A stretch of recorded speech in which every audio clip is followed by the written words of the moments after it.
नमस्ते दर्शक हो, आइए देखते हैं भारत का सौंदर्य और वैभव। ये भारत का सौंदर्य और वैभव देखने के लिए आज हम आए हैं महाराष्ट्र के तुळजापुर तीर्थ क्षेत्र के पास में ही 5-6 किलोमीटर अंतर पर होने वाला नागोबा कुंड देखने के लिए या नागनाथ देवस्थान देखने के लिए। इस स्थान का महत्व और इस स्थान का दर्शन आज हम इस छोटे से चलचित्र में लेने वाले हैं। आज तक हमारी वाहिनी पे आपने अनेक देव देवताओं के मंदिरों के चलचित्र देखे रहेंगे। उसमें प्रामुख्यतः आपने महादेव जी के, विष्णु भगवान के, देवी माता के मंदिर देखे रहेंगे, किंतु हमारी वाहिनी पर आज तक एक भी नाग देवता का मंदिर का चलचित्र आया नहीं था। इसलिए आज हम इस विशेष स्थान पर आए हैं जो आज हमें देखना है। इस छोटे से चलचित्र का आरंभ हम इस स्थान में प्रवेश करने का महामार्ग पे जो कमान है वहां से करते हैं। तो चलिए महामार्ग पर। आप देख सकते हैं ये पश्चिम दिशा है। बाई बाजू में आप देखेंगे तो संध्या समय होने के कारण सूर्य देवता डूब रही है।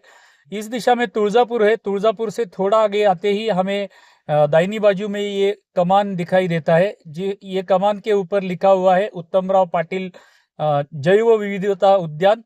उसके नीचे लिखा हुआ भी है कि नाग देवता देवस्थान, नागनाथ देवस्थान, ऐसा यहाँ पर लिखा हुआ है। और इस कमान से अंदर जाने के बाद हमें नागोबा कुंड अथवा नागनाथ देवस्थान का दर्शन इस दिशा में हो जाता है। इस कमान से अंदर प्रवेश करते ही बाई बाजू में हमें एक उद्यान बनाया हुआ दिखाई देता है। छोटे बच्चों के लिए खेलने के लिए वन विभाग ने ये उद्यान बनाया हुआ है। वन विभाग ने बनाया है क्योंकि ये संपूर्ण परिसर जो है वो अभी वन विभाग के अंतर्गत आता है। वन विभाग होकर भी यहाँ पर अभी हरियाली नहीं दिखाई दे रही है क्योंकि अभी समर सीजन चालू है, इसलिए हरियाली नहीं है। किंतु आप वर्षा ऋतु में यहाँ पर आएंगे तो आपको संपूर्ण हरियाली देखने को मिलेगी। नागनाथ देवस्थान के बाहर ही बाई बाजू में हम देखेंगे तो वहाँ पर हमें कुछ समाधियों के टूटे हुए अंश दिखाई देते हैं। बाई बाजू में आप देख सकते हैं। इसके अंदर आप झांक के देखेंगे तो कुछ प्राचीन कालावधि की या ऐतिहासिक कालावधि की समाधियां यहाँ पर थी, ऐसा हमें प्रतीत होता है। अभी ये दुर्लक्षित अवस्था में है किंतु कुछ समाधियां यहाँ पर थी। यहाँ से इस दिशा से हम आए थे। एक्चुअली ये मंदिर में प्रवेश करने का पीछे का मार्ग है। ओरिजिनल मार्ग मंदिर के पीछे से है। वहां पर उस वैगनार के पीछे हमारी ऐरावती पार्क करके हम आगे आए हैं। बाई बाजू में हमें समाधियां दिखाई दी थी। वहां से थोड़ा आगे आते ही हमें नागोबा कुंड दिखाई देता है। पूजा और गोपाल भाऊ जहाँ पर खड़े हैं उनके सामने अभी आप देख सकते हैं ये संपूर्ण नागोबा कुंड है। इस नागोबा कुंड की आख्यायिका ऐसी बताई जाती है कि प्राचीन कालावधि में एक राजा था। वो राजा जब रात को सोता था तो उसकी त्वचा और उसके नयन छिपकली जैसे हो जाते थे। एक दिन वो राजा यहाँ पर शिकार करने के लिए आया था और उसको प्यास लगी थी, इसलिए इस कुंड का पानी उसने पी लिया। उसके बाद में उस रात से उसकी त्वचा छिपकली जैसी होना बंद हो गया। तो राजा की रानी ने ये कुंड जो है वो ढूंढ लिया फिर से और उसका सुशोभीकरण किया, क्योंकि इस कुंड का पानी पीने से वो राजा का छिपकली जैसा होना रात में बंद हो गया था। ऐसी इस कुंड की आख्यायिका है, आप देख सकते हैं। उसके बाद में रानी ने ये कुंड अच्छी पद्धति से बनवाया, जो अभी आपको पटल पर दिखाई दे रहा है। ये पाषाण से बनाया हुआ कुंड, सुंदर सुशोभीकरण उस राजा की रानी ने यहाँ पर किया था। तब से ये कुंड का पवित्र पानी ग्रहण करने की प्रथा यहाँ पर है। आप देख सकते हैं सुंदर आकार बनाया गया है इस कुंड को। और यहाँ पर ऐसी पद्धति है कि इस कुंड का पानी निकालकर लोग यहाँ पर आने के बाद अपने चरण धोते हैं। इसी पानी से यहाँ पर चावल बनाया जाता है और उस चावल का नैवेद्य नाग देवता को अंदर दिखाया जाता है। हमने भी यहाँ से पानी निकालकर अपने चरण धोए थे। जब यहाँ पर पौष महीने में प्रत्येक रविवार को यात्रा रहती है, इसी कुंड से पानी निकालकर लोग यहाँ पर ही चूल्हा लगाकर उसमें चावल पकाते हैं और उस चावल का नैवेद्य नाग देवता को दिखाते हैं। ऐसी यहाँ की इस संपूर्ण क्षेत्र की प्रथा है। जैसे मैंने आपको थोड़ी देर पहले बोला था, मुख्य नाग देवता का मंदिर इस दिशा में अंदर है और मंदिर के सामने ही ये नागोबा कुंड है। यहाँ ही से पानी निकालकर मंदिर के पीछे जब यात्रा होती है उस समय में चूल्हे लगाकर चूल्हों में इस पानी से चावल को पकाया जाता है और दही भात का नैवेद्य नाग देवता को दिखाया जाता है। ये यहाँ की प्रथा है। और अत्यंत पावन क्षेत्र करके इस संपूर्ण तुळजापुर के क्षेत्र में ये देवस्थान प्रसिद्ध है। यहाँ पर बहुत लोग, लाखों लोग दर्शन के लिए आते हैं। पौष माह के प्रत्येक रविवार के दिन यहाँ पर यात्रा भरती है। उस कालावधि में यहाँ पर लाखों लोग दर्शन के लिए आते हैं। तो ऐसा पवित्र देवस्थान आज देखने के लिए हम आए हैं। अभी हमारा नागोबा कुंड का दर्शन लेकर हो गया है। मंदिर में, मुख्य मंदिर में जाके अभी हमें नाग देवता का दर्शन लेना है और वहां पर भी मंदिर के पीछे एक विशेषता है, वो हमें देखनी है। तो ये नागोबा कुंड देखकर अभी हम मुख्य मंदिर में प्रवेश करते हैं।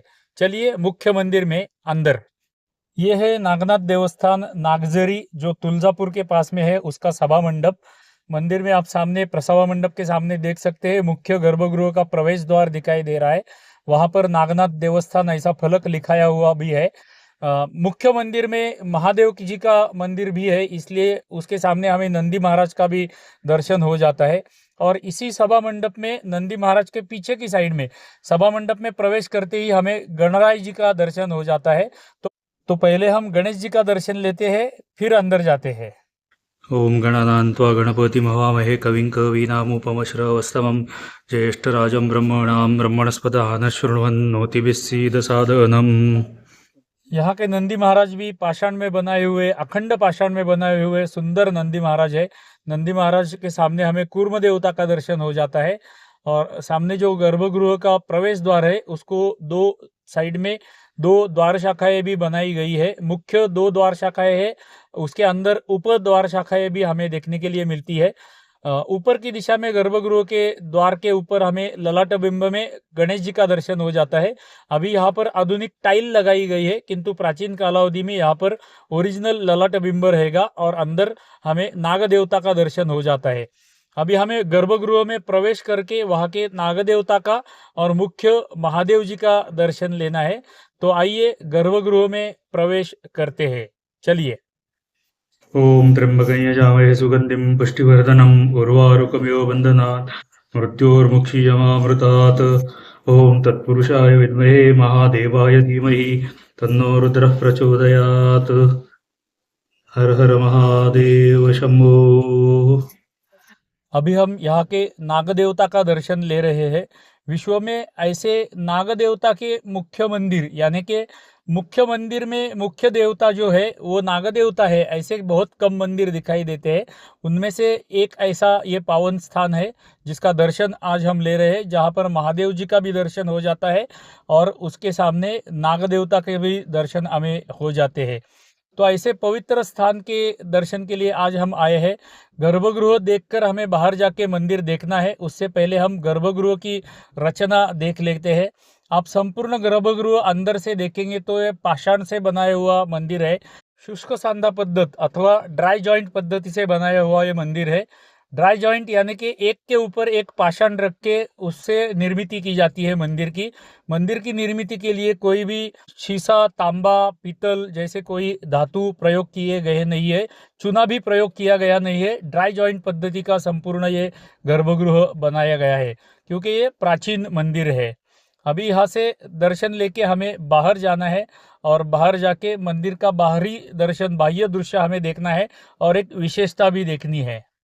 महाराष्ट्र में तुळजा भवानी देवस्थान के पास में ही होने वाला नागझरी गांव का ये नागोबा देवस्थान या नागनाथ देवस्थान अत्यंत रम्य, सुंदर, स्वच्छ, शांत परिसर है।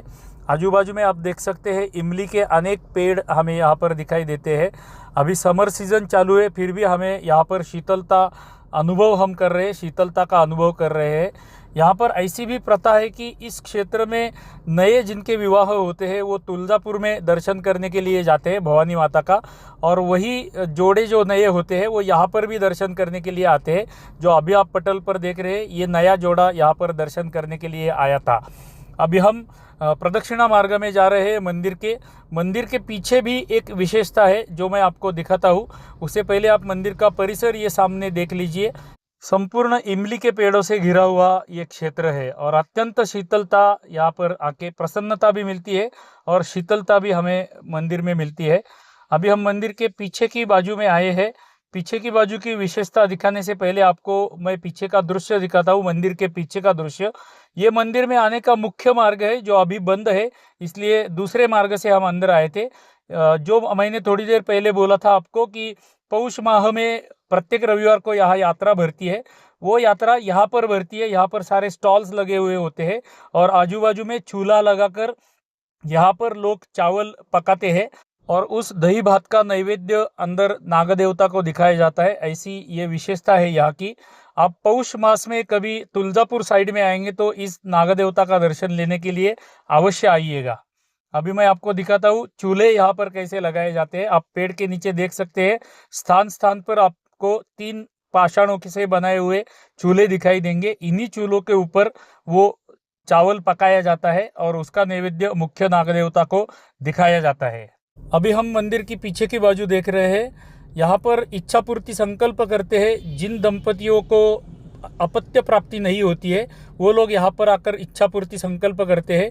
उनकी इच्छा पूर्ण होने पर यानी कि बालक होने पर वो बालक को यहाँ पर ऊपर लाया जाता है और ऊपर से नीचे चादर में फेंका जाता है उस बालक को। ऐसी भी यहाँ की प्रथा है। यानी कि वो इच्छा पूर्ति संकल्प ही ऐसा होता है कि यहाँ पर लाकर बालक को ऊपर से नीचे फेंकेंगे और ऐसा यहाँ पर लोग आके प्रैक्टिकली करते हैं, जिनको यहाँ पर इच्छा पूर्ति संकल्प करने के बाद बालक हो जाते हैं। मंदिर के एक कोने में इन देवताओं का दर्शन लेकर हमारा चलचित्र हम यहाँ पर समाप्त करते हैं, इतिश्री की दिशा में जाते हैं। तो दर्शक हो, नाग देवता का पहला चलचित्र आज हमने हमारी वाहिनी पर पोस्ट किया है, जो आपने देखा। ऐसे नाग देवता के बहुत कम मंदिर हमें महाराष्ट्र में या अन्य राज्यों में देखने के लिए मिलते हैं। इस पवित्र स्थान पर आकर इसका दर्शन लेकर आज हम बहुत प्रसन्न हो गए।